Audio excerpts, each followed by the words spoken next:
Hello students, in today's video lecture, we are going to continue with Merchant of Venice by William Shakespeare, Act 3, Scene 2.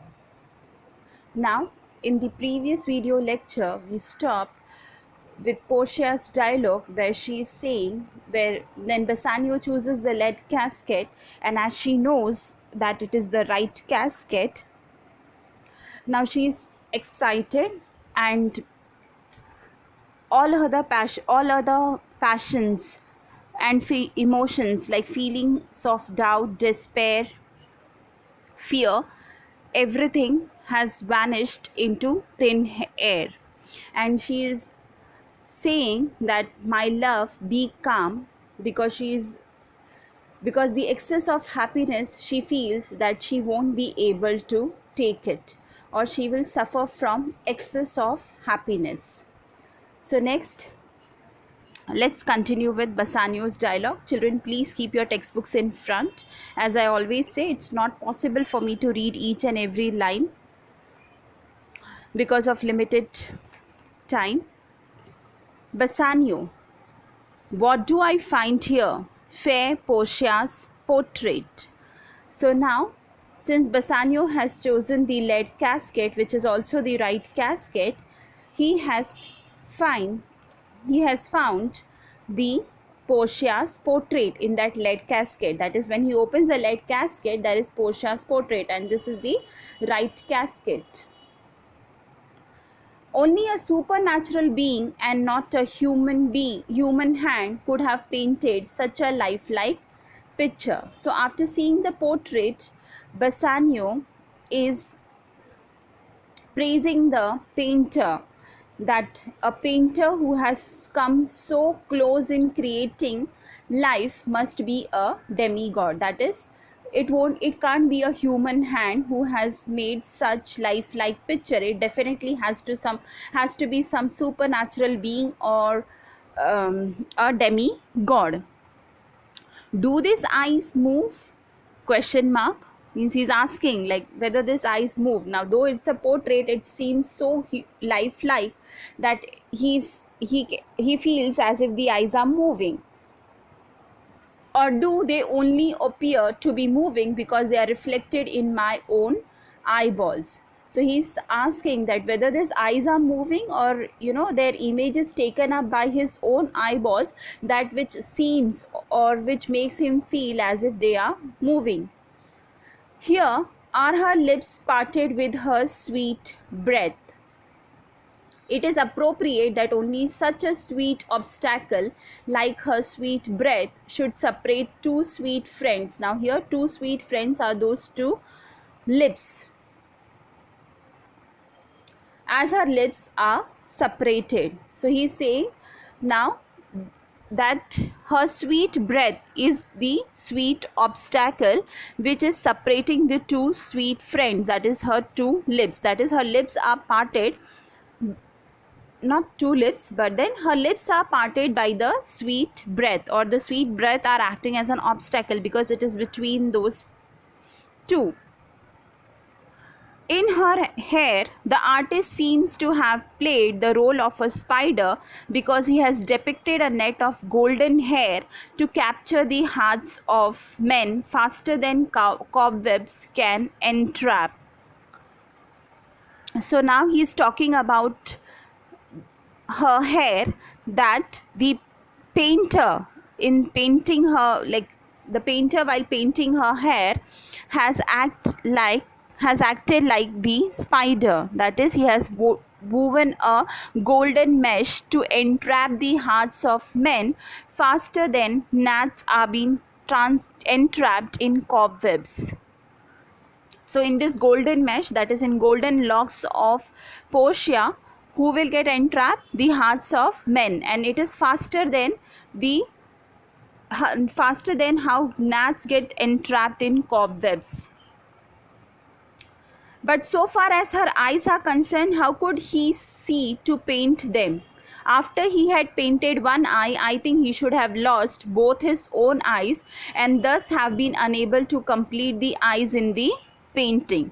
So now then now next he's praising the beauty of her eyes by saying that the beauty of the first eye, that is when the painter must have painted the first eye, he himself must have gone blind by looking at the beauty, and how come he would have managed, or how come it was possible for him to complete the eyes in the painting.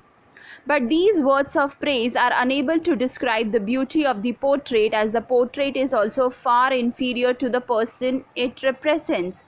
So after praising Portia's eyes, Portia's hair, Portia's lip in the portrait, he is saying that it is the actual praise is unjust to this portrait.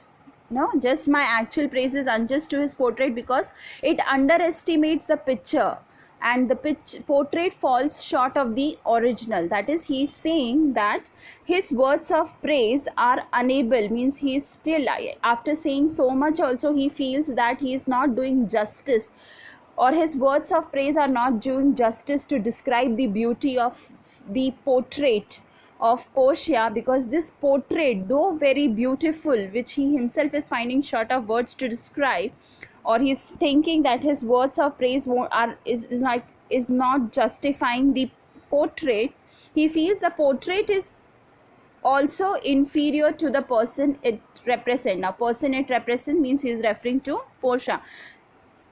Here is a roll of paper which contains the sum and substance of my fortune. So now there is a scroll in the casket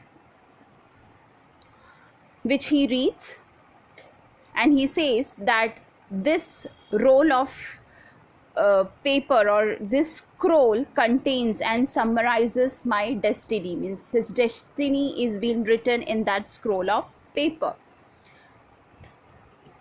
I'll just read the explanation in modern English.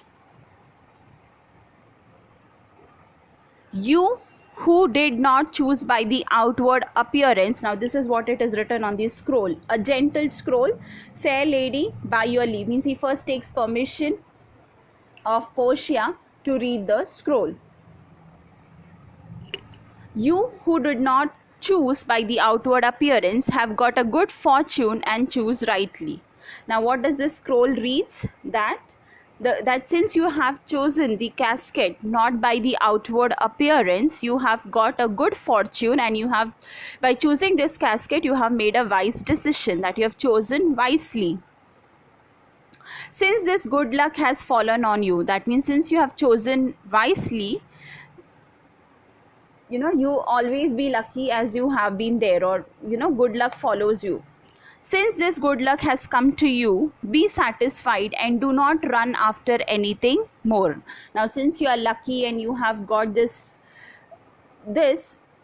now do not be satisfied with what you have got and do not run after anything else. If you are well pleased with this fortune, means if you are pleased, you are happy with what you have got as a fortune in the form of this casket, and regard your fortune to be a matter of great joy, then turn to where your lady is. Now lady here is Portia, and claim her as your loving wife with a kiss. It is a generous paper. Okay, so now here what is mentioned in the scroll, that since Bassanio has not chosen by the outward appearance, he has got a good fortune because he has chosen wisely, or his choice is right, and good luck, or the luck has come to him.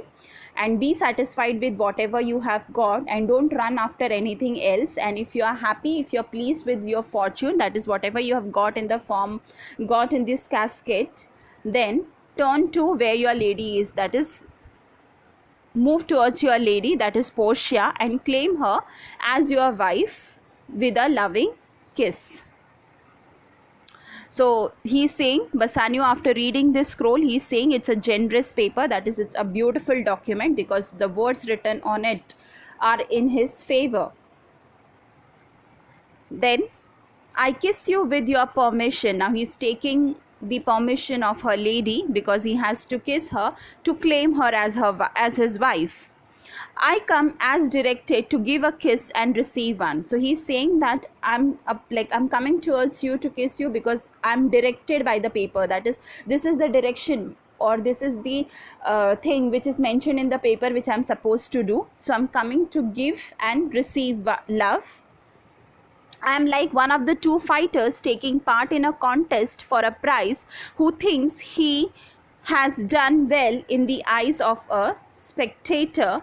Hears the applause and the shout. He is dazed with excitement, still staring around him in doubt whether the shouts of praise are meant for him or his opponent. So now, while approaching towards towards Portia, he feels that he has taken part in some contest and he is one of the two competitors, okay, contesting for a prize, and he is not sure whether the audience whether the audience who is applauding and cheering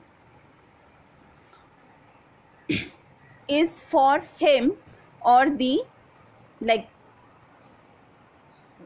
the applause and the shout is for him or his rival, that is the other person who is competing with him. And he stands puzzled, that is he's confused, looking anxiously at the crowd. That is, he's looking at the crowd because he's confused. He doesn't know whether the applaud and the cheer is for him or for his rival. So, most beautiful Portia, I also stand puzzled, doubting whether what I see with my eyes is true or not until it is confirmed and approved by you.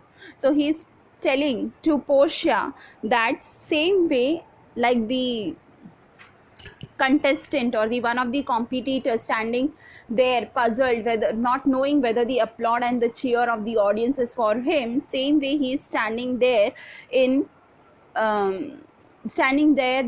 doubting whether whatever he is seeing is true or no, means he can't believe, or he can't believe his fortune, that is it really happening with him, okay. And to make it sure or to confirm it, he wants Portia to approve and accept him. Means when Portia will approve and accept him, he will be clear, okay, that cheer was for him. Means he just wants Portia to confirm and approve her love for Bassanio, to make sure that whatever he is seeing around or whatever is happening is true.